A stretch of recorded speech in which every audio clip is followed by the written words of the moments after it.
Everybody, Uncle Gary here. Welcome to this year 2023. I'm super excited.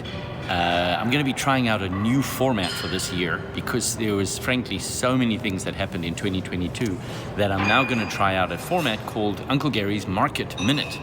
And it's going to allow me to basically just give you a succinct snippet of what's been going on, because frankly so many things happened and so many things challenged our beliefs or our understandings economically, and they challenged frankly the orthodoxy of what we know.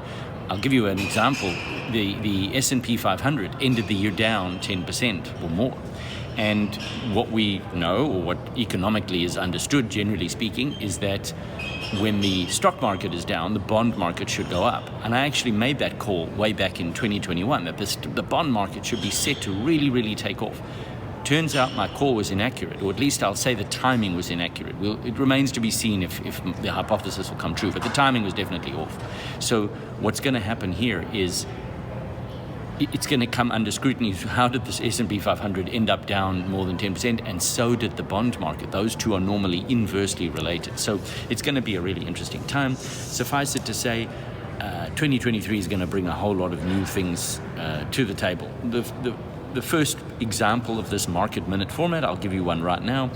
We know everyone is talking about a recession. Everyone's telling, headwinds in the economy. We know that inflation has been running rampant. We know that we've even heard this, you may have heard the term inverted yield curve. And what that means basically is the interest that you would get, or the yield, the interest that you get on a long-term bond is less than the interest or the yield that you get on a short-term bond. So the 10-year US Treasury bond versus a 2-year Treasury bond, basically the interest on the 2-year bond is higher than the 10-year. That is upside down. Normally it's if you put money away and you're willing to let it go for longer, you'll get rewarded with a higher interest rate. But in this case, what's happening now is it's the exact opposite. And that's what we call an inverted yield curve. Now that usually signals an recession is coming. That being the case, there are a couple of things though that are outliers or anomalies that may not make it exactly as everyone's saying. Everyone's got the narrative of recession's coming. One particular point is oil has been very high for most of 2022. We had these oil shocks and, with the geopolitical issues and oil supply issues and so on, oil's been high. That usually pushes up prices because everything requires oil, transport, manufacturing. So just to get your groceries to the grocery store, you've got to drive them there, trucking, shipping, etc., etc. If oil is high, then everything should be, higher it costs more to get everything to go where it needs to go. However, in the last week, and we're only in the first week of January, I've seen oil per barrel drop over 4% in a week.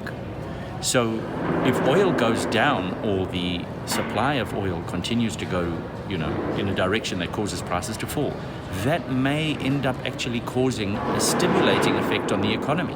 We might actually see some stimulation from lower oil prices. It's cheaper to get things to their destination. You're able to travel more, do more, go on vacation more, etc.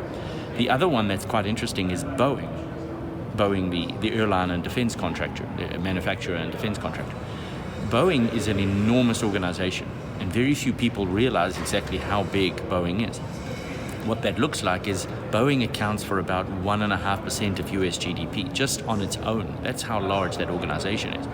And the order book that Boeing has got for 2023, 2024 is enormous. It's got a huge order book of 737s, 767s, 787, the Dreamliner. So they've got an enormous order book, and that's going to be a huge boost to the economy. They can't not fulfill the orders. They have to either, say the delivery might be delayed a little, but they have to basically buy the raw material and do the work of producing jets, and that's a huge boon for the US economy. So the point I'm making here is it's something to watch. Not everything is lining up with a narrative that we're in for a hell of a depression or a recession or that kind of thing. The job market is still persistently tight, so we might see interest rates rising. Suffice it to say, we'll keep in touch. I'm going to keep making market minutes. I'd love to do one next on the property market and what's going to happen there, both US and Canada, as well as maybe crypto. We'll do one of those. So as things unfold, so I'm going to do these market minutes. So thanks for sticking with me till the end. Seem to We have someone scraping their chair behind me. Thanks for sticking with me right till the end, and look forward to the next Uncle Gary Market Minute. I'm super excited about 2023. Go out there, make it a big year, cause some mischief, and I will be with you soon in the next video.